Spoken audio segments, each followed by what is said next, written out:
হাম একটি ভাইরাস দ্বারা সৃষ্ট সবচেয়ে সংক্রামক রোগগুলির মধ্যে একটি। হামে আক্রান্ত ব্যক্তি যখন শ্বাস নেয়, কাশি দেয় বা হাঁচি দেয় তখন এটি সহজেই ছড়িয়ে পড়ে। যে কেউ অসুস্থ হতে পারে, তবে এটি শিশুদের মধ্যে বেশি সাধারণ।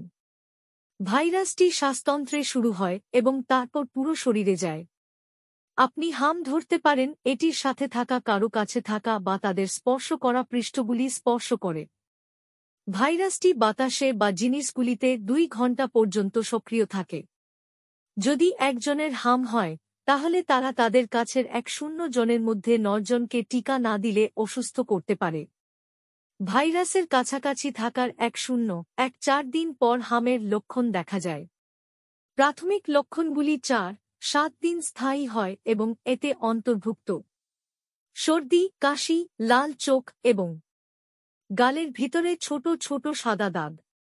একটি ফুসকুড়ি প্রায় 7-8 দিন পরে শুরু হয়। এটি আপনার মুখে লাল দাগ হিসাবে শুরু হয়, তারপর শরীরে ছড়িয়ে পড়ে। ছোট ছোট সাদা দাগ লাল ফুসকুড়িতে মিশে যেতে পারে। এটি অগ্রসর হওয়ার সাথে সাথে এটি বিবর্ণ হওয়ার আগে 5-6 দিন স্থায়ী হয়। হামের প্রতিকার নেই।